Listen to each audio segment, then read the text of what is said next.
Hello everybody, how's it going today? Glowplasma 231 here, back in date about Weekly Shonen Jump, issue number 41 of 2025. And it has been a very long time since I've said that sentence. Definitely not the longest break I've got on this channel not making Weekly Shonen Jump videos, but as you can see over here on my spreadsheet, I have all the way to issue number 47 filled out with a date, which means that it's past that date currently, which isn't a good thing for the guy who's like, yeah, let's just go sit down, talk about weekly, and I then proceed to mess up my entire spreadsheet layout, but that's okay. Yes, I'm talking about issue number 41 of Weekly Shonen Jump today that came out on September 7th of 2025 here in the United States. Of course, that would be September 8th of 2025 over in Japan, but I have no excuse. I do have an excuse. I am a college student. I was busy. It was college midterm season, and just like life was getting busier once again, and I found it hard to be like, all right, sit down, make my Weekly Shonen Jump videos. I mean, these are the most time-intensive videos I make, between having to read all of the chapters, preferably about twice to actually know what I'm talking about, to going through and actually recording this video, editing it, making a thumbnail, getting all of my other things figured out with this video, how the title and all that various stuff is going to go. These can be some very time-consuming videos to make, and thus why I've not made any in the past, pretty much like a month and a half, but we'll get caught up someday. That's the main goal here of this video series. But yeah, this is a very interesting issue of Jump, because number one, not only do we have like a bonus chapter of Kagurabachi, which is like, okay, that's pretty interesting and weird. I mean, as we see here, it's Kagurabachi chapter number 91, or 92.1. I was getting my numbers correct eventually, right? But we also have a brand new series starting in Weekly Shonen Jump this week, being Jujutsu Kaisen Modulo, or it's like Jujutsu Kaisen 3 Modulo, or something along those lines. Honestly, I'm not 100% sure myself, and to be fair, I was never really the biggest Jujutsu Kaisen guy. Like, I can accept that series is very popular, and there's a reason it is very popular. I mean, it is a big series with a lot of in-depth story to it, and I can understand, like, oh man, there's so many hype and cool and awesome moments. Like, I'm not knocking anybody for liking Jujutsu Kaisen, but also it just wasn't particularly my series, and I went into Jump this week being, okay, or more, I went into Jump like 2 months ago being like, hey, I'll be very interested to see how this series sort of pans out and reads. And let me just say here, I was extremely decently surprised by the first chapter here of Jujutsu Kaisen Modulo. So if you guys want to hear my thoughts on that, well, just let me get through Kagurabachi, One Piece, and Ichi to Witch, and would you believe it? There's going to be my thoughts on that series, right? But yeah, other than that, this issue was just a lot of fun. Like, I really find it hard to pick out, like, what was the worst chapter this week objectively. Like, I mean, for reading in public, Hima-Ten, you are just objectively, like, the worst chapter to read in public this week. But, like, besides for the rest of that, just a good issue of Weekly Shonen Jump. So let's just, before I don't ramble on anymore, let's just talk about how the series normally goes. For the next however long, I'm going to be sitting down here and rambling about all 13 of the series I read here in Weekly Shonen Jump this week. Wow, they're all the ones that are listed here currently on your screen.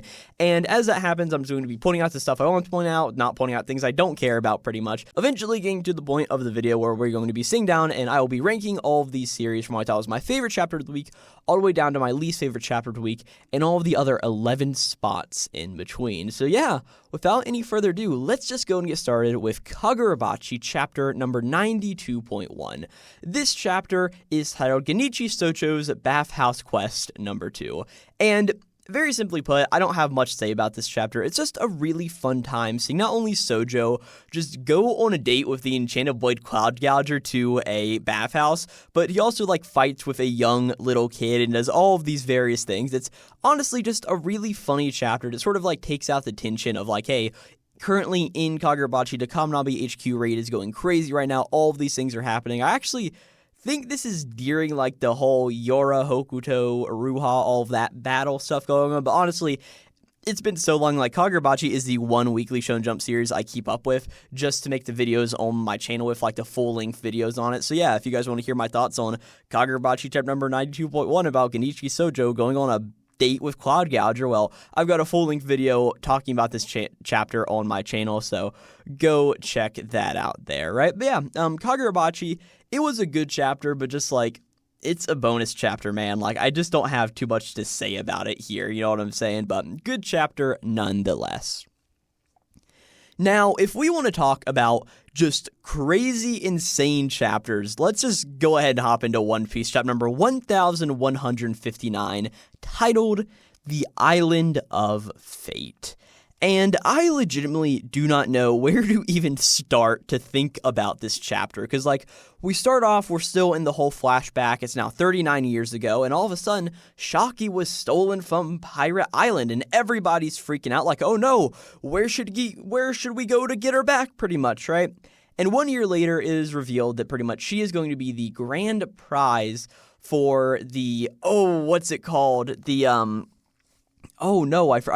why is my One Piece knowledge failing me now, right? The God Valley incident, do they ever say it at some point? Pretty much the competition where they have to go through and, shoot all of the people and, kill all of the people on this island. Of course, it's in God Valley this time.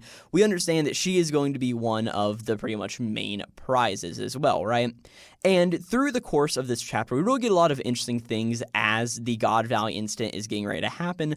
We see a young Monkey D. Dragon as a Navy sailor pretty much going around this island and being what is absolutely, going on here, right? Why are they wanting us to go through and use tranquilizer rounds on all of these humans here in the place, right? And, why are they using tear gas? I don't really get what's going on here, right? There's this little bit of an interesting thing with Big News Morgan's here in the middle of the chapter. Pretty much, he has found out where Shaki is and is now sending all the information to everybody, mainly to Rox, Roger, and Garp gets the information. And he's like, wait, Roger's going there? You should have led with that. I'm going, pretty much, right? It's just a really fun thing. But of course, we have to remember this is the Herald flashback, so eventually we get a little bit with Herald here, as we see that Rox comes up and talks with him, and it's a very interesting thing as the two of them just talk pretty much one-on-one as they're pouring each other some sake dishes and drinking them down pretty much, right? And eventually Rox just comes out with the information hey, the next part of this I'm only going to tell you, Herald. It's not even for my crew to hear, right? And everybody's what are they talking about together, right? But Rox ends up telling Herald that hey, the truth is that I have a hidden name. It is Davy D. Zebek. And Harold's what do you mean? Your name isn't Rox? And Rox is hey, it's the name of the clan that I suspect the world government has long tried to cover up. The descendants of the legendary pirate, Davy D. Jones, which is I don't remember if this is the first time we've heard this name or if I just got spoiled in it a few weeks ago and was this is actually the first time we hear it, but either way, really Davy D. Jones, but whatever. So as long as you can be oh yeah, a D can fit in between those syllables, it works out at some point pretty much, right? But pretty much we get this massive big thing from Rox, as Rox also says hey, this is also terrible timing for all this to be happening out there at God Valley. You see, 2 years ago I had a child, and to make sure the danger can't befall them both, I sent my wife and child to my homeland and told all of them to seek the Davy clan for help, right? And eventually it gets revealed that Rox's homeland is God Valley. And he pretty much says hey, Rox, or he says I'm sorry, hey, Herald, whatever happens here, you are going to be somebody who helps declare the winning side. So whoever's side fortune is on, Herald, it doesn't feel like it's on mine pretty much. So lend me your aid and we can do anything together. And Herald's no, I refuse. I'd rather sink your ship pretty much, right? And as all of this happens, we see that, oh no, all of a sudden it's there's some massive fire that breaks out on Herald's ship as Rox sails away in the moment, right? As we finally get to the final page of the chapter, here's where it's revealed that yes, Shakayaku is currently being hey, she's going to be this big important prize for all of this. And we see the way a bunch of these celestial dragons are referring to this. We see that Somers is hey, if I win, she's going to be my slave pretty much, right? And Garland is hey, she will be my wife, stop dreaming. We also saw earlier in the chapter, here on God Valley is presumably where Garland's two children are, of course, Shanks and Shamrock. And we saw that Garland ended up killing his wife and the mother of his two children there at the beginning of the chapter as well, right? And there's also this other weird looking person who looks like they've got this mask on or this navy hat or something like that. And they just say hey, if you're here with us, Gunko, we might be able to win a trophy in the family competition.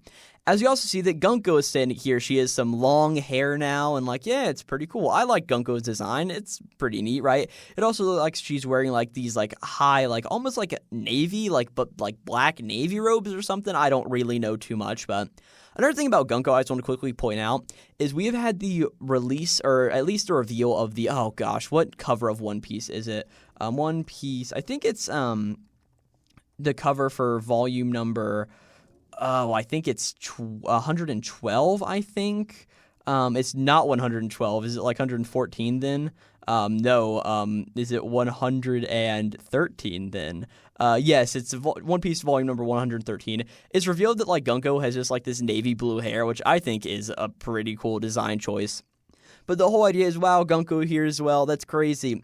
And the final part of the chapter is we see that Monkey D. Dragon walks into a hut somewhere, and oh man, there's this lady who is staying here talking to her young son, who looks like Michael D. Teach or Blackbeard. And oh, it seems like Dragon is getting ready to save a young Blackbeard from the God Valley incident.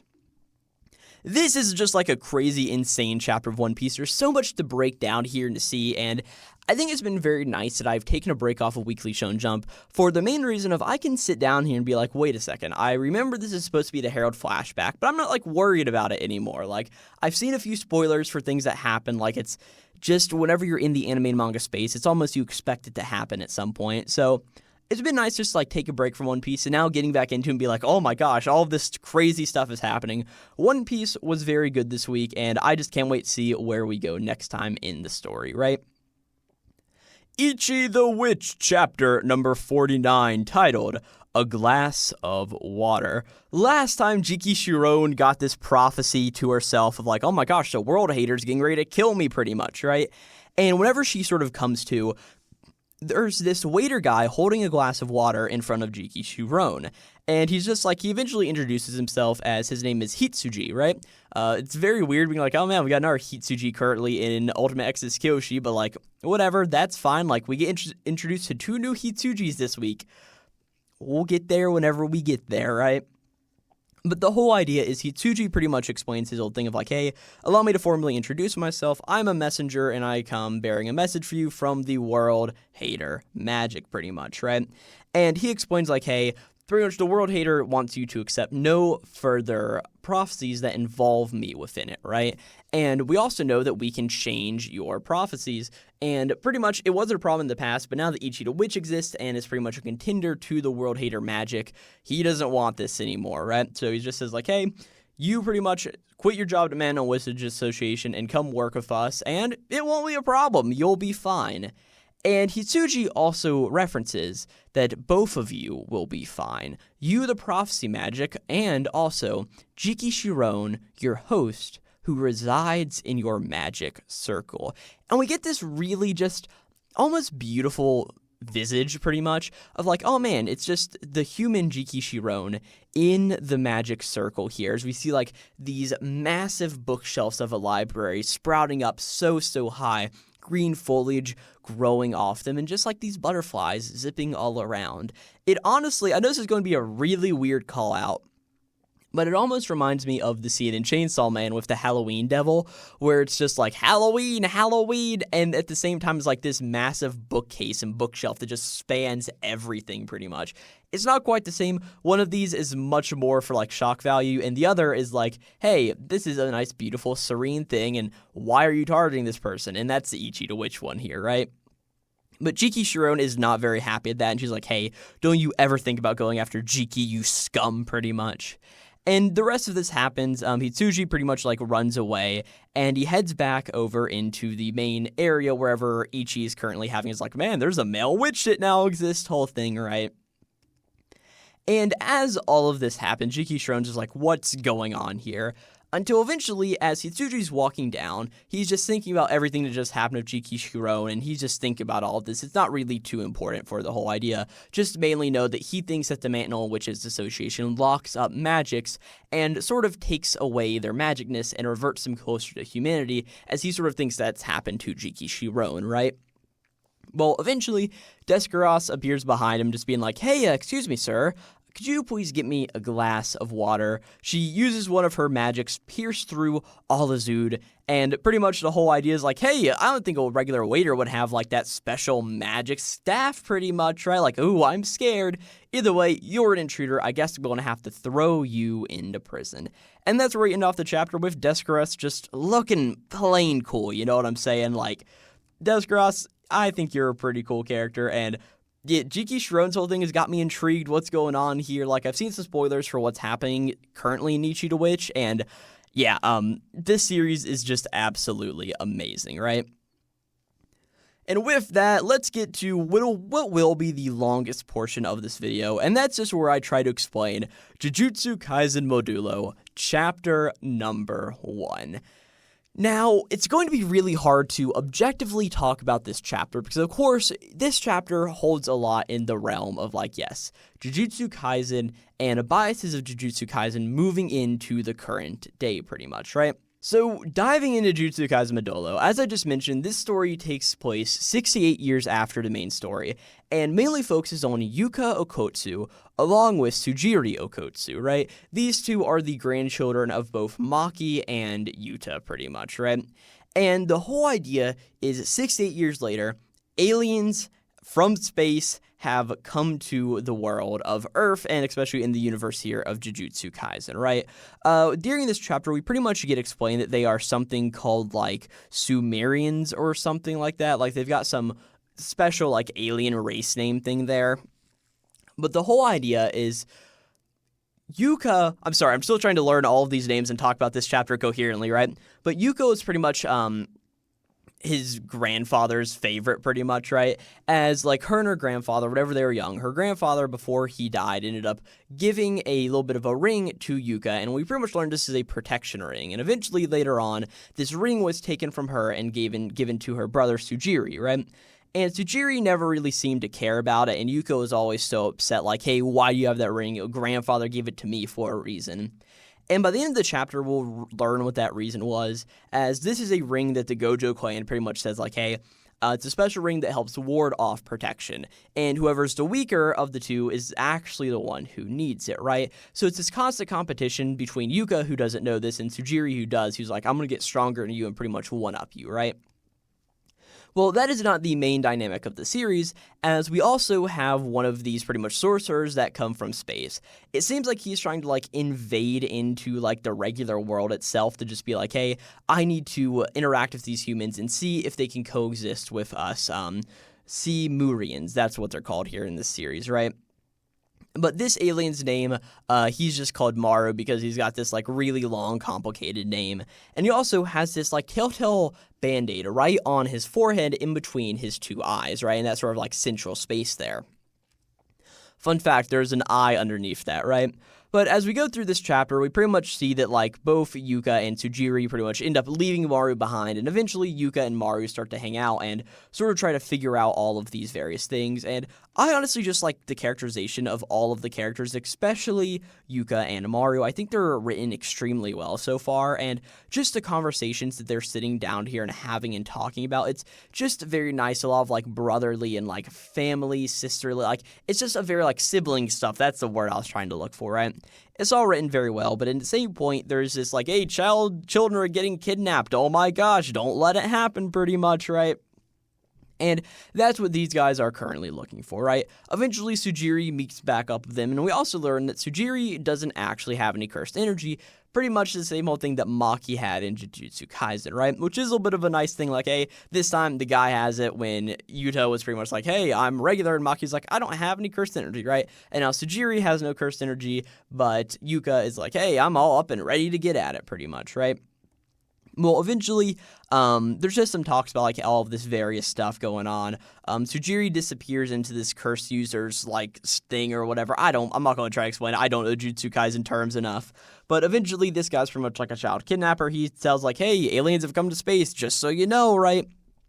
And eventually, Yuka and Maru show up to save the day, and they're sort of going through all of these various things. We see that Yuka's sorcery sort of works in, like, her hands, and she uses, like, a savage jaw strike, pretty much making, like, a bear maul with her hands to go and attack with. It honestly reminds me of the Bleach Hell arc chapter that we got, where we got introduced to, like, one of the new one of the new vice captains and got all of them explained there, right? But eventually, as we just move on, they go through, overwhelm this bad guy. We get the whole idea of, like, hey, Sujiri was always with his grandmother Maki, while, of course, Yuka was always with Yuta, pretty much, right? And then going through, we just get the whole idea of, like, hey, this ring was given to this person, it said vice there, learn all of the various things. And eventually, this guy's like, hey, I'm going to pretty much transfer all these people with the rest of my power, and Maru opens up the eye on his forehead, and it pretty much tells this guy no, and this guy, like, passes out pretty much, right? And the very last lines of the chapter are both Yuka and Sujiri being like, hey, Maru, like, wait a minute, like, are you an alien? And that's where we end this chapter of Jujutsu Kaisen Modulo. An extremely well-written chapter, and I'm going to be very intrigued to see where the series goes from here. I really did like all the tropes and everything that we got explored in here, and just a really good first chapter that I've read twice now, and I enjoyed reading both times extensively, right? So yeah, with that, I think Jujutsu Kaisen Modulo was just a really good chapter, but with that, let's now move on to Harukaze Mound, chapter number 12. This chapter is titled Kingo and Nagiharu, right? And really not to get too in-depth into this chapter, I'll give you one guess what two characters this chapter is about. It's about Kingo and Nagiharu, right? We sort of learned that Kingo in the past has gone through, and he was a good batter for his old school, which is a school they're getting ready to currently play. This school is titled Ryokusen High School, pretty much, right?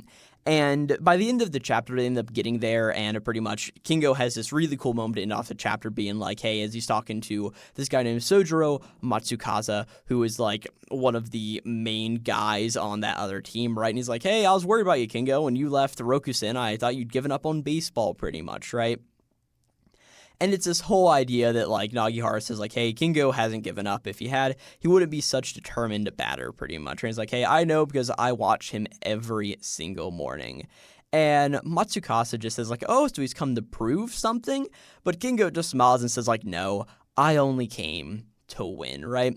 But of course, we can't have this moment without further in the beginning of this chapter really seeing, like, Kingo facing this wall and being like, how am I ever going to overcome this? As sort of there's this whole idea of Nagiharu comes through and is also hitting a wall of his pitching. Like, he just can't figure out that next ball to throw pretty much, right?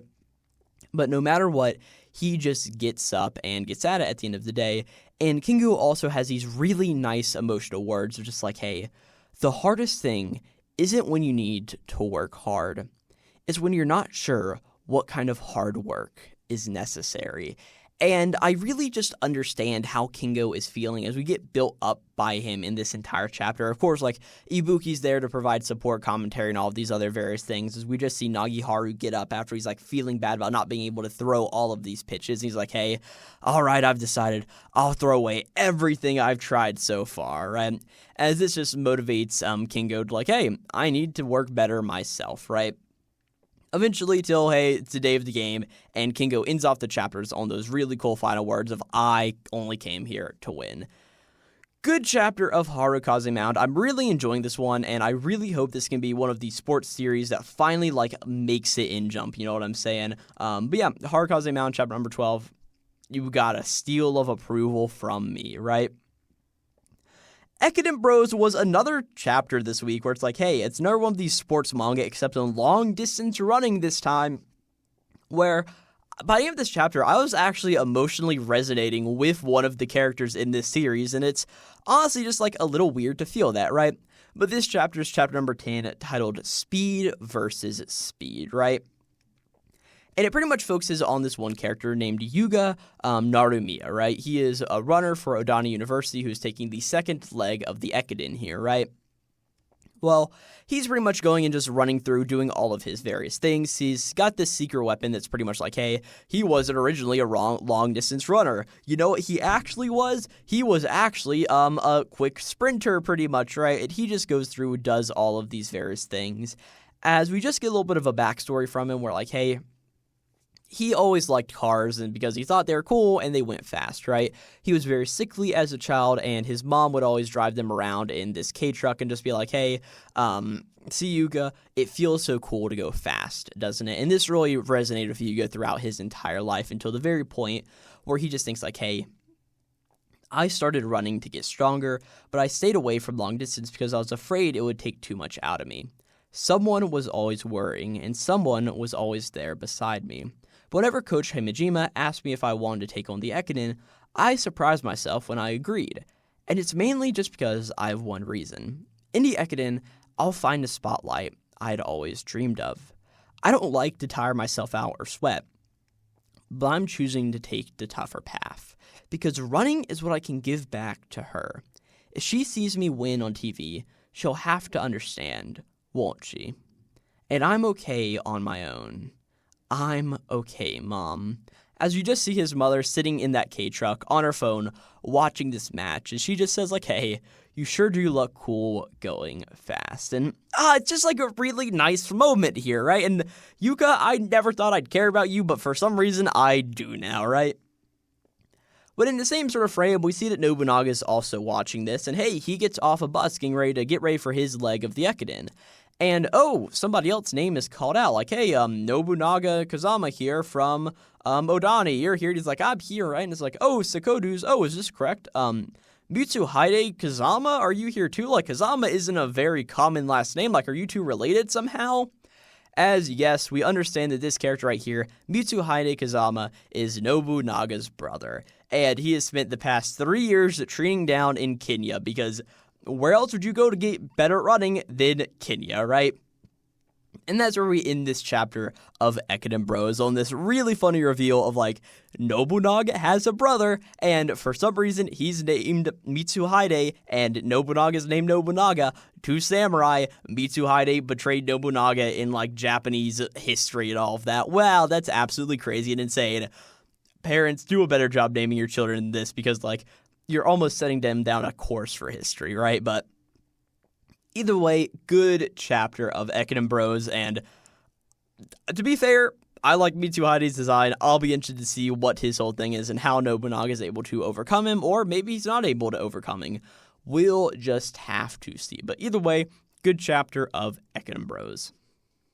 Well, next up is Ping Pong Barrel chapter number 9. This chapter is titled, if I can actually find where it is by selecting chapters, there we go. It's chapter number 9, What You Refuse to Give Up, right? Well, last time Tiara was like, hey, I got the great idea. Let me use this anime figure that, Tiara's our main character. Who's our bad guy here? Why do I not remember? His name's Suji Sensei, that's what it is, right? I eventually got it, right?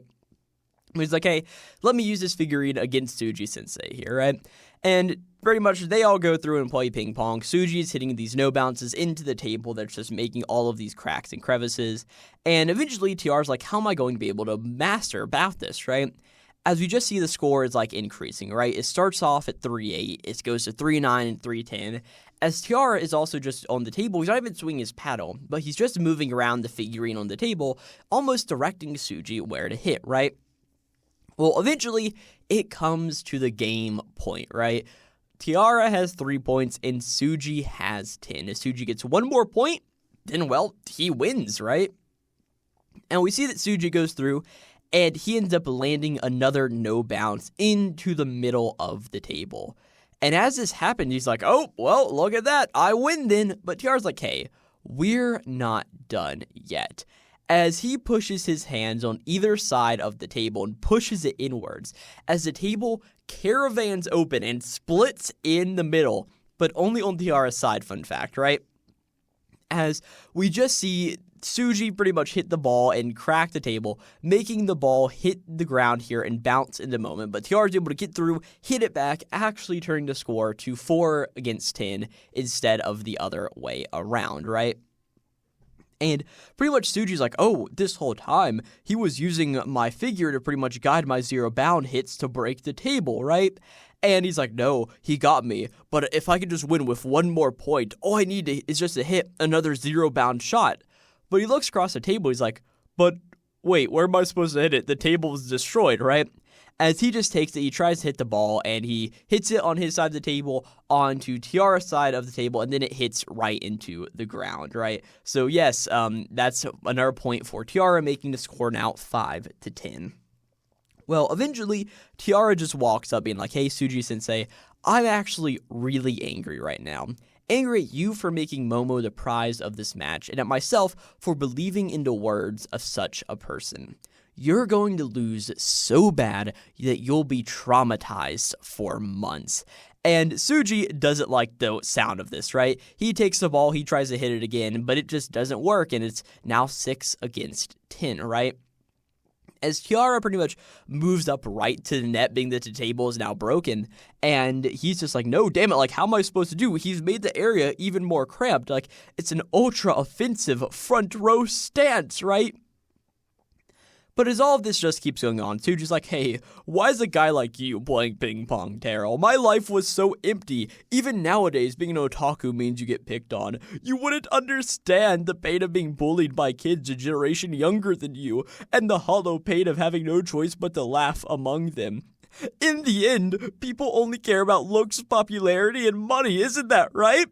But I look good now thanks to my Suji brand injections, and I'm popular now as a teacher. Ping Pong Peril is going to help me with the last piece of this all, money. But here you are, always standing in my way. And as Suji's going through and freaking out about all of this, Tiara just walks up and he's like, hey, no, I'm sorry. You are a really shallow Suji-sensei. You say that all you want is money, but you also want Momo's body. You're rotten. The ones who lose first are always the ones who refuse to sacrifice anything. And Suji's like, no, that's not true. As he looks back down to the figure that's like been propping him up with the power of testosterone. Remember, that's how this battle is being waged pretty much, right? But she's just dissolving as Suji's been sort of brought back down to his senses, right? And it's now a really weird thing where, Mitsuki, I think is her name, pretty much the, like, liaison for Tiara, hops up on the table and, like, stands on top of it, but of course she's standing right over Suji-sensei, who's, like, on the ground. He gets a look up her skirt, and he's like, oh my gosh, I have the power inside of me again. He goes through, breaks the other side of the table, and he, like, now grows a beard out of his face and all of these various things, and he's just like, hey, all I wanted was a girlfriend, and here's like, hey, you're rotten and you know it. As we just see Suji's like, hey, she helped me get my Momo back, and Tiara's like, hey, so you don't even care who it is as long as they're a girl. You're rotten, pretty much. As you now see, is Tiara Mikado with 6 points and Taiki Tsuji with 10. There we go. Let's see what happens next time. I'm guessing we're going to get to... If I had to guess, next time we're going to be getting to the conclusion of this match here in Ping Pong Peril, and to be real, I love Tiara's takedown of Suji in this chapter being like, hey, you claim to want this, but you clearly had our goal and what you wanted to win be this. You are a rotten person, nobody likes you, and Tiara... Good man, like, you put this guy down exactly how you needed to, right? But Ping Pong Peril, I thought was pretty good, right? Well, next up is a chapter you better read alone in your room pretty much, right? It's Hima-Ten, chapter number 57. This chapter is titled Himenono Tor Kanna. And this is also, we have a color page for this chapter. Hey, it's pretty cool. We see Himenono. Wow, that's pretty neat, right? We also have the promotional comic, because like, hey, volume 5 of Hima-Ten just came out in Japan, or I say just came out. It came out whenever this chapter initially came out, 1.5 months ago. But either way, it's just this little bit of a thing where like, hey, the funny promotional comic there, right? Either way, Kanna and Iomori just got back to Iomori's house with presents for Iomori's siblings, right? And Himenono was talking with Iomori's mother, right? Kanna isn't very happy about this, and Kanna and Himenono pretty much go back and forth with all of these various things. Himenono puts two and two together like, oh man, it makes a lot of sense why Hanako isn't very happy, because like, man, Iomori has not only Himari, but also Kanna around him constantly, right? Wow, there's a love triangle going on here, or like a love pentagon, or I don't even know at this point, right? But either way, Iomori goes inside. His mom's there and like, oh my gosh, you brought Kanna with you? That's so cool. And like, she's even talking about Himenono, but drops it as soon as she sees Kanna, like, hey, Kanna is important to this family a little bit, right? Well, the two of them are sort of just like sitting in Iomori's room hanging out together, right?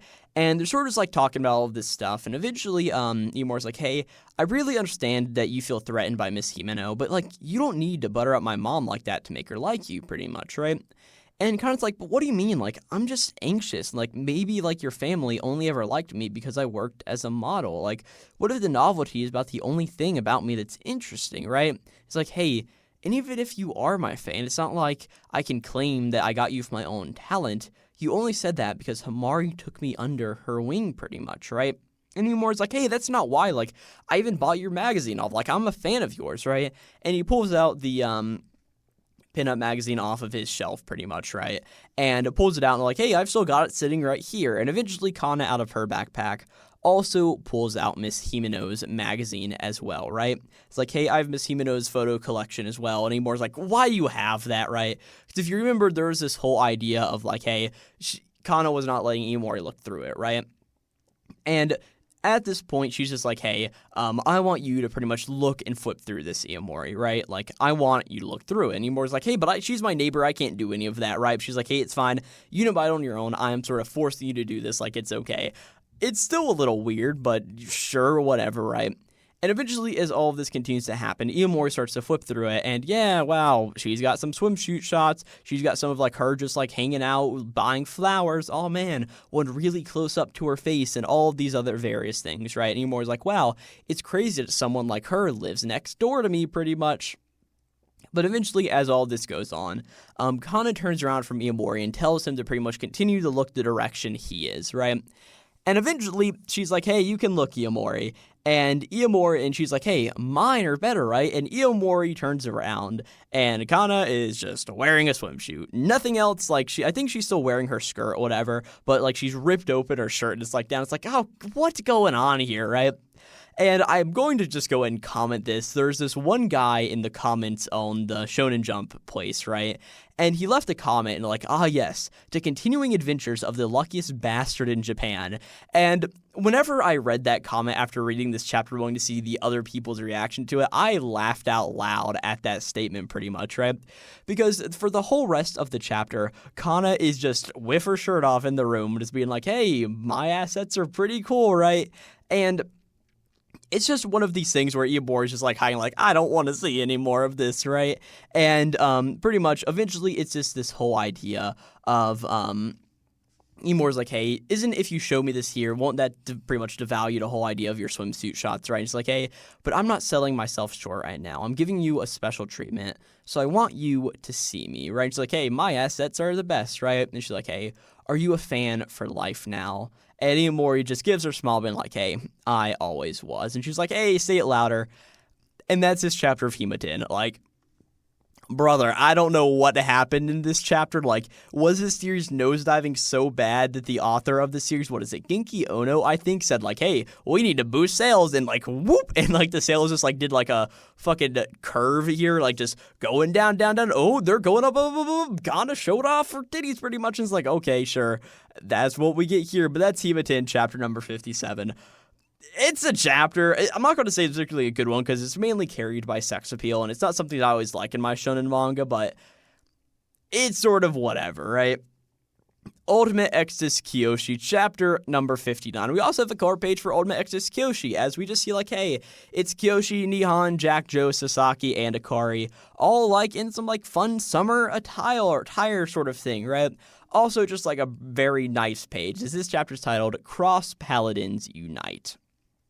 Well, this chapter pretty much explains, like, hey, Cross Paladins are the highest rank of the Exorcists, pretty much, right? Only ever born by 5 Exorcists at a time. They remain as the supreme pinnacle of the Exorcist world, pretty much, right? With authority that outsteps all others, right?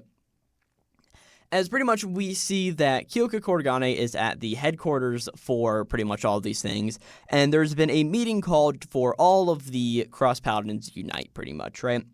We get introduced to another Cross Paladin. His name is Megumi Tenno, and he's the commander of the Callium, the Celestial Knights, and he's also a Cross Paladin, of course, as we know. He's a big guy who seems to be a little bit infatuated with Kyoka, right?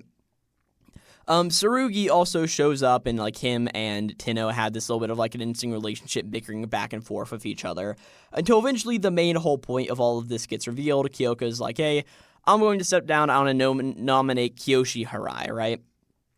Tsurugi pretty much says, like, hey, I'm in favor of it. He is a true cross-paladin, or he calls him a quintessential cross-paladin pretty much in makeup and all of this various stuff. Like, hey, he accepts Goshi. That's pretty neat and cool. But this Tenno guy isn't very happy about any of this.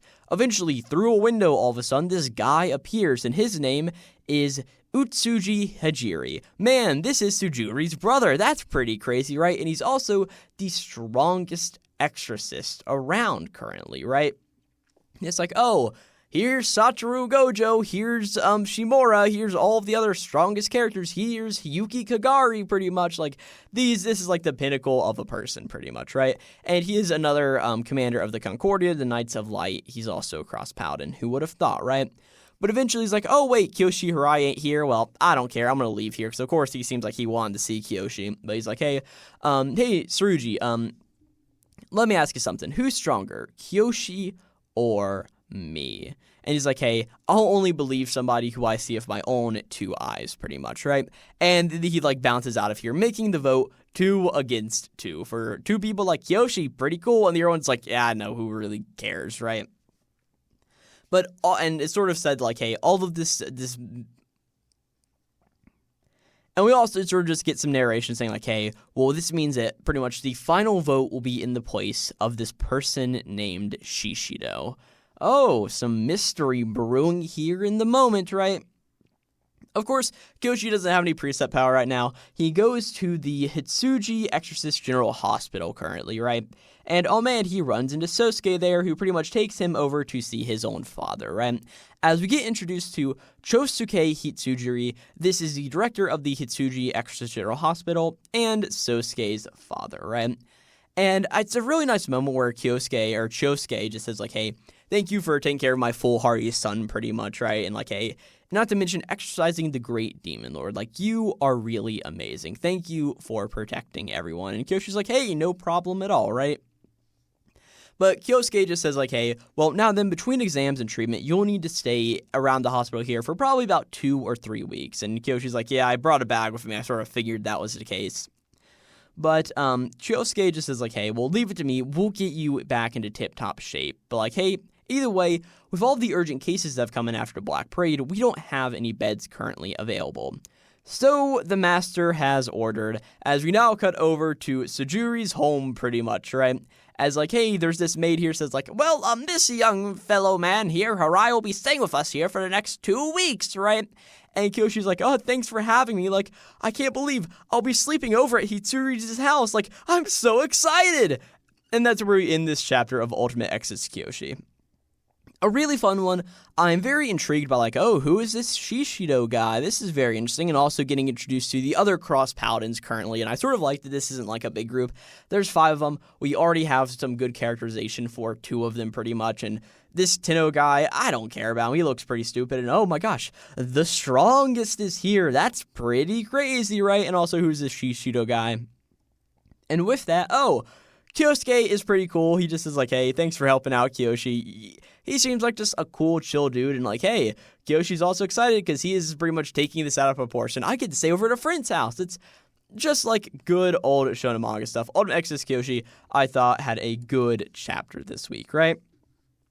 Akane Banashi, chapter number 173 is up next. This chapter is titled Different Standards. Karashi just finished his performance, right? And as everybody's giving a round of applause and getting ready to vote, we all of a sudden see that Shomei's just like, hey, excuse me, announcer, sorry to interrupt the proceedings, but I would like to clarify a question with Karashi down there, right? And pretty much the judge's like, oh yes, what question would that be? As pretty much Shomei explains, like, hey, in this story, the boss character says that they're in the business of selling information, and I just wanted to ask about that. And Karashi immediately knows what Shomei's talking about, and he just says, like, oh yeah, the modern word for information known as Joho didn't really appear until the later Meiji era. But being tied to a raft and banished from downstream was a punishment of the Edo era as well. Of course, what was then known as the word Joho, pretty much, right? It's like, hey, you're just addressing the mismatch of the words and setting. And Shoumei's like, yes, that's correct. And if you knew what you were doing, why did you do it? As Karashi just says like, oh, well, I did it to make the reason he could see through the boy's lies clear to the audience. As Shoumei's like, I understand that, but it lowers the quality of the story. As Karashi's just like, hey, well, I suppose that we just have different standards for stories then. In my opinion, it actually increases it. Yes, logical consistency and thoroughness are important, but there's no quality that triumphs the ease of understanding. The goal of mass entertainment is for the common person to reach a wide audience as possible. And here in the moment, Shoumei is like, okay, I understand. It's like, you may continue pretty much, right? And with that, here are the scores for Karashi. He gets 95 points, 96 points, and 87 points from Shoumei, bringing his total to 278 points, unseating the current leader Hikaru Arakawa by 2 points. As yes, Karashi is now in first place. And with that, we now go over to the judge's commentary. Of course, we pass over to Shoumei for him to pretty much explain what he thinks, right? And Shoumei just says, like, hey, after our back and forth there, I now understand your intent with this story. However, it does not suit me. Words can change depending on the direction and intent of the story. With Okiku's plates as performed earlier, I was able to overlook the deviation because of its modern rearrangement. But a false classic is valued specifically for its ability to evoke the traditional classics, and thus your approach creates some unnecessary friction. However, that point only stands because your Rakugo possessed a certain level of craftsmanship that it shares with the classics. I also want to point out the kabuki scene within the story. It's that precise, demanding technique, and given the story structure, it's used as a setup for a punchline later required a considerable skill on your part. You performed brilliantly. Once I understood our difference in ideals, I lessened the penalty that I assessed to you. Ultimately, the added points outweighed the demerits. That is simply all. And it's like, wow, this is a very high praise for Karashi here in a moment for creating this false classic, not only getting Shoumei to also understand what he's going for, but it just is very awesome. Like, well done, Karashi Senmete, as one of the other judges pretty much says, right? As Karashi now heads backstage, and as he heads backstage, oh man, who's he run into? Hikaru Arakawa, right? And the two of them pretty much like sit down there and talk for a minute, and eventually they get to this whole idea of like, hey, why did we want to become Rakugoka and all this various stuff?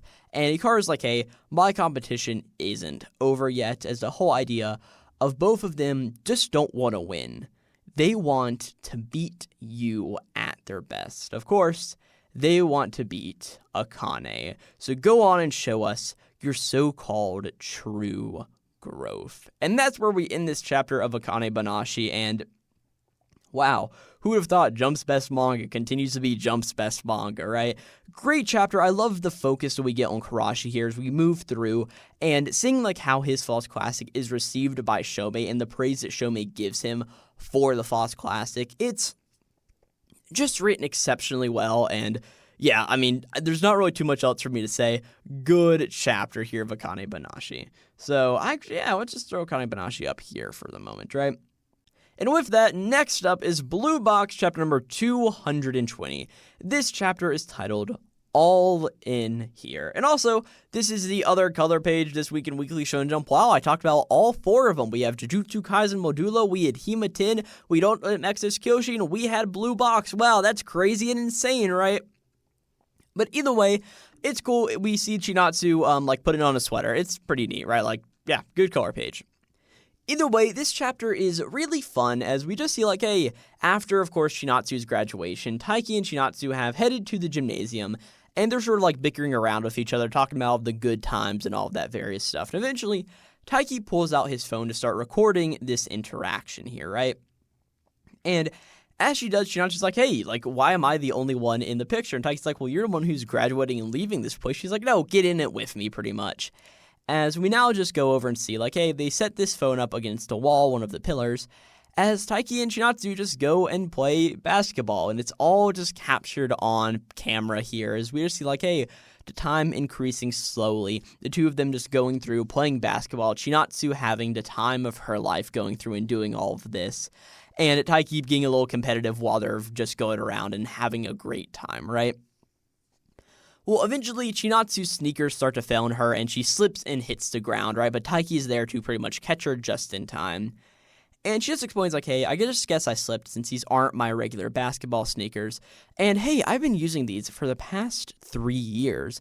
The rubber must have, like, degraded a long time ago. And she just says, like, wow, before I knew it, the time had just flown by.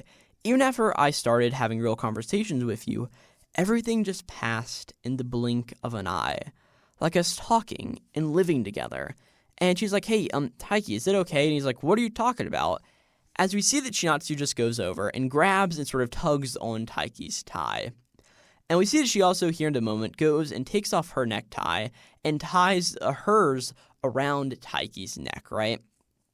And she's like, hey, Taiki, this is my necktie. And even now, after I've graduated, it'll be like I'm right there with you. And also, like, hey, she's got Taiki's tie as well. It's just like a nice little, like, cute little moment here. As Chinatsu just says, like, hey, it's because you were there for me, Taiki, that I could get stronger. I'm constantly influenced in all sorts of ways by all sorts of people.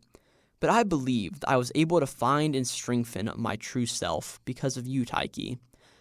Thank you. And Taiki's just like, hey, I've always wanted to be somebody's strength, so nothing makes me happier than knowing that I'm doing it for the person that I like. As Taiki just gets up and he's like, hey, well, going forward, I'll still be there for you and you'll be there for me. I know that. And she's like, hey, graduating isn't a period. It's a comma, or at least that's what Teach says. And gosh, I never heard that before. That's actually like such a cool little saying. Like, hey, graduating isn't a period, it's a comma. Like, this is good, right? But either way, Taiki just reaches his hand down saying like, hey, please let me stay by your side forever. And she's like, hey, I should be asking you for that privilege. As she reaches up her hand and grabs Taiki's hand, except she sort of grabs Taiki down towards her. And we see that their lips get closer to each other. We zoom in on the shot. Right before we zoom out to a 2-page spread, as we just see the blue box, the gymnasium, and we just see Taiki and Chinatsu. We don't even see the moment happen. We just understand that here the two have shared their first kiss. As we just see the two of them go and meet up later with all of their friends, right? Like, wow, Haru's here. Not Mitsuoka, Nishida's here along with, oh boy, oh gosh, what are Chinatsu's friends' names? I don't even remember. I know we had a chapter not too long ago that focused on one of them. I think I picked them for character of the week. Nina, yeah, that's one of Chinatsu's friends. Is named Nina. I know, pretty weird and crazy, right? But either way, they pretty much all have this good time just saying thank you very much to the school. And yeah, that's just where we end off this chapter. But mainly, this chapter is all about the moments that Taiki and Chinatsu are able to share with each other. And at the end of the day, just a really good moment. What else can I say, right? Let me move my spreadsheet back to where it should be. And yeah, Blue Box was just a great chapter this week. Like, not much else to say about it. With that, the Elusive Samurai, chapter number 217. This chapter is titled, oh gosh, Kotesha Shigahara 1352. Kotesha Shigahara 1352. I think I butchered that both times, but you know what? I said it, right? There's a lot that happens in this chapter as well, pretty much. We learned that Uno ended up getting a wife and a child, so he's no longer celibate, but it sort of comes back into play later in the chapter. Nezu also has this whole thing being like, hey, I no longer need you to protect my son, Kojiro, or be like his body double that people think you're the actual heir, any of that various stuff, right? You're free now, right? And we also see that Ishido, or at least the father of Ishido, is here as well. Ishido, if you guys don't remember, is the guy who sort of like found his like power through anime women. Sort of like how Tsuji is doing it now in Ping Pong Peril, but that happened to the Elusive Samurai like 130 chapters ago or something crazy like that. But we just get a little bit of idea of like, wow, this is how the Ishido family's been going. They're a little weird, right? And after this point in history, they didn't really do anything else important, right? But either way, getting ready to fight the battle against Takeuchi, there are going to be 3 waves of the fighting happening. First in the line is Nita's army, second is the Suwa army, and third is the Tadayoshi army, right? And in the Tadayoshi army is like where Nagao is, where Utsugi is, and also where Ishido currently is. Moving into all of this stuff, Tokiyuki says, hey, we'll join Tadayoshi's army in the 3rd troop pretty much. And the battle begins. We just see blood and carnage going everywhere, and Tokiyuki sort of focuses on this, right? And as Tokiyuki's just looking like, wow, what a fierce clash, like both sides knew each other's existence is at stake pretty much, we look over and see like, oh, hey, Utsugi is also working on creating his masterpiece, right? And he pretty much understands like, hey, I've bred 100 different humans together, and like, wow, who would have thought that type 99 and type number 44 would like come and be super compatible, right? But eventually we just get this whole idea like, hey, I need one more way to make this the strongest pretty much person ever. And eventually Tokiyuki's just talking about like, man, Uesugi Dono, like it's crazy that like he gave up his celibacy and all of that. And Uesugi's like, oh, I understand now. And we just get a little bit of narration saying like, hey, the Uesugi were lower ranking nobility who moved to Kanto after marrying into the Ashikaga clan. Later, those 2 houses engaged in successive marriages and ruled over Kanto and Ichigo. And eventually, the ultimate warrior arrived. He was celibate for life and fervently pious, and achieved a 97% victory rate. As here in the moment, we just get introduced to Uesugi Kenshin, and I don't necessarily know if this is saying like something that happened later in history, or at least like just how it works, or if it's like actually affecting the battle now. I'm not 100% sure, but either way, the end of the chapter, Tokiyuki's like, hey, Uesugi Dono, it's not over yet, like, hey, we're up next, come on now. So just a bit of a fun thing. I think this is really just like finishing out Uesugi's character arc throughout this entire series and being like, hey, this is his whole thing of like he finally figured out everything along with the help of Nagao and all this other various stuff. And hey, there's this guy named Uesugi Kenshin. He does his thing. He seems pretty cool, right? I don't know if he's actually here in the moment. I didn't really research that part of history in making this video, but yeah, who really knows, right? Good chapter of the elusive samurai. Which means that last but not least is none other than Witch Watch chapter number 216. And of course, this chapter is titled The Student Council Succession Saga Part 2. If you guys remember where we left off Witch Watch, because I sure didn't going into this chapter, we are in this whole idea of like, hey, this is currently the student council. Jekyll is probably going to be the next student council president, but like, hey, there's 2 other people rooting against him. There's this guy named Tadashi. He's somebody we've seen in the series before. He's got his whole council members, and there's also Morito, who is doing this specifically to make Nico not have to skip a grade again, pretty much, and get kicked out of school, right? Well, as all of this goes on, there's this whole little bit of a joke where like, hey, Jekyll, both Morito and this Tadashi guy already have their council picked out. You need to pick out yours. So Jekyll goes around to the school, finds a bunch of these really just like random people. There's this guy named QA, there's this guy named Dibuko, and there's Madame Oryu, right? I'm guessing these are supposed to be like jokes that I don't get, right? At least I'm guessing they are. Pretty much, Jekyll only picked out these people to go to win him favor with the student council president. And the student council president's like, hey, no, actually, I think Tadashi should win here. First off, Morito, it's obvious what you're doing. You're not getting the role, pretty much, right? And also, here in the same thing, Jekyll, you only pick these people for my favor, and you need to choose your true friends to do this with you, right? As eventually, it's this whole idea of, what's-his-face, the student council president just being like, hey, man, what's his name? Tenryu. I think his name's Tenryu. And Tenryu's just like, hey, man, let's do a recall of this. I definitely pushed you too hard. So pick again, pretty much, Jekyll, and we'll figure this out later. And pretty much at this point, Jekyll's like, hey, I will do it. I have true friends, best friends who are always there to help me, right? As all of a sudden, at the end of the chapter, we just cut to after all of this has happened. And we see that Jekyll is standing in the student council room. But of course, with him are 3 other people. And of course, these are none other than Fran, Rabuka, and Miharu. because these guys are the new student council. Oh, would you look at that? A nice little heartwarming thing to end off this chapter with. Man, Jekyll did this with all of his friends. Isn't that just like so nice and cool, right? But honestly, I just don't really have much to say about Witch Watch this week. Oh, and with all of that out of the way, let's get to arguably the funnest part of this video, which is just ranking all of these chapters, which one was the best and which one was the worst, and all of the other spots in between, right? Honestly, we had a lot of good manga this week. I'm going to find it hard to pick out, like, stories to go at the bottom.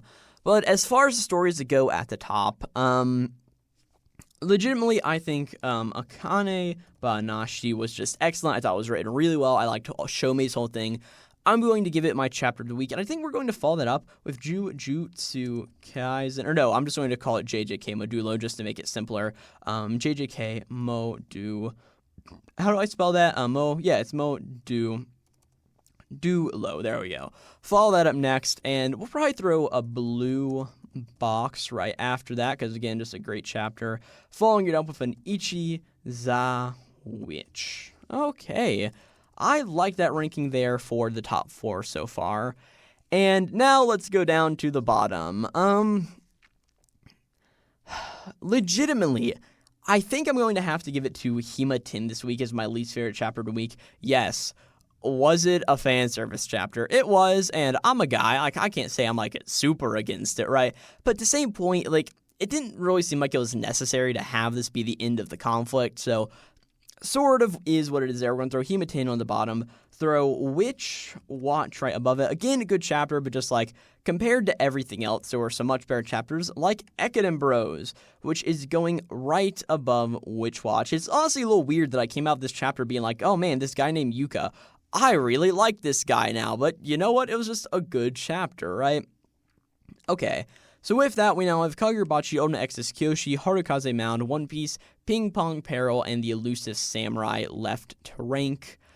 Ooh, this is going to be a really hard one. I think we're going to throw Ulti, Exro, Kyoshi right above Ekiden Bros. Just a good chapter, just not too much happening there. Under Ichi to which we will throw a 1 PIECE. Wow, who would have thought that like One Piece is a good series? Like, wow, crazy, you know what I'm saying? Just so much happened in that chapter. Underneath that, we'll throw the Elusive Samurai. If I spell, I did not spell samurai, right? I spelled samurai. There we go. I promise, guys, I can spell. I'm a collegiate level student. Probably throw Harukaze Mound next, and Ping Pong Peril and Kagurabachi. I'm going to give the edge to Ping Pong Peril this week, mainly because, like, yes, I love me some Kagurabachi, but, like, this is a bonus chapter. Was it still a really good and funny bonus chapter? Yes, but honestly, there's just something about the way that Tiara took down Tsuji in this chapter. It just, like, felt so good to me, you know what I'm saying? Like, the way he's like, no, like, you don't deserve any of this, man. It just written very well. So Ping Pong PR, Ping Pong Peril, and just underneath that, Kagurabachi. And yeah, that's all of the ranking there out of the way. And now let's pick who my favorite character of the week was. Going through everything, Akane Banashi, Shoumei had a cool moment. I'll give it to him. JJK Modulo, I mean, I really liked Yuka Okotsu's whole thing. Maybe she's a good one to give it to. Blue Box, Taiki and Shinatsu are just cute as normal. Descaros had a really cool moment in Ichi the Witch. One Piece, I love the Rox's whole reveal there of like, hey, I'm actually a big deal, or an even bigger deal than I was before. Elusive Samurai School, Harukaze Mound, Kagurabachi. Oh gosh. Who do I actually want to give it to this week? I sort of sometimes prepared these beforehand, but like this week I didn't do that. Oh gosh. Okay, let's just go through this. Like, I'm gonna keep all this in because like I may as well. It's always fun to just figure out who these people are. One Piece, the Elusive Samurai, Harukaze Mound. Honestly, I liked Kingo's whole thing in Harukaze Mound. I thought it was pretty cool, him just being like, yeah, screw you, old teammate. I came here to win, not to prove myself, but to beat your ass. Pretty cool moment that we got there. The Elusive Samurai, One Piece, Ichi the Witch. Deskross was cool. Hitsuji was also cool. Both Hitsujis, actually. There's a new Hitsuji in Ultimate Axis Kyoshi, and the bad guy in Ichi the Witch. Blue Box was also just really, really cute. You know what? I'm going to change currently the ranks of JJK Modulo, bumping it down to 3rd place and throwing Blue Box right above it, just because, like, Blue Box chapter was really good. But you know what? With all of that, I think I'm just going to stick to the same person I was planning to give it to begin with, and that is Kingo from Harukaze Mound. I just thought he had a really cool moment, and I can't wait to see where he goes from here, pretty much, right? And with all the way, let's get to the final rankings. Of course, in 1st place this week, I put Akane Banashi, Blue Box, Jujutsu Kaisen Modulo, Ichi the Witch, One Piece The Elusive Samurai, Harukaze Mound, Ping Pong Peril, Kagurabachi, Ultimate Axis Kyoshi, Ekiden Bros, Witch Watch, and Hima-Ten. And yeah, just some good manga this week. And with all that out of the way, I just want to say, like, hey, I'll catch you guys next week for Weekly Shonen Jump issue number 42 of 2025, or hopefully not next week. I normally just say that because I'm normally on time with these videos. I'm going to say this on video, so that means I have to keep myself to it. You all know that's a lie. But either way, my goal is to pretty much put out a Weekly Shonen Jump video, put out another video, and then our Weekly Shonen Jump video, other video, Weekly Shonen Jump video, and until I get caught up, which hopefully should be in the next month or so, but no promises there, of course. I'm a busy guy, and these videos take a lot of time to make. I mean, for instance, I have been actively recording this video for 108 minutes so far before I edit it down, but I've also been syncing and I've taken like multiple 15-minute breaks in between it, just because, like, hey, my voice gets tired, right? But yeah, if you guys did enjoy this video on Weekly Shonen Jump, or Let's Talk About Weekly Shonen Jump, you can find this on both podcasting platforms and YouTube. On podcasting platforms, I have it up on Apple Podcasts and Spotify and other places where you go to find your podcast. If you can't find it on your podcast platform of choice, just let me know and I'll try to get it up there, pretty much, right? I make plenty of other YouTube content, mainly focusing on other anime and manga series. I've covered, for instance, the Witch Watch anime. I covered a Kagurabachi manga, along with the Marching Crown and World Trigger mangas, and other manga like Tying the Knot of an Amagami Sister that comes from a completely different magazine, right? So, like, wow, that's pretty neat and cool. All of that can be found at Glowplasma on YouTube. And yeah, really, for all of that stuff being said, I hope you guys enjoyed this video, and I'll catch you guys next time for a Weekly Shonen Jump, issue number 42 of 2025. And yeah, this is issue number 41. A really good one. Jujutsu Kaisen Modulo had to cover this week. It was a really good chapter. And hey, Akane Banashi, get ready to do her thing. And damn, yeah, like, hey, Taiki-chan too. Just a good chapter. Just a good issue of Jump, man. I love my hobby. I'll catch you guys next time. This is Glowplasma, signing out.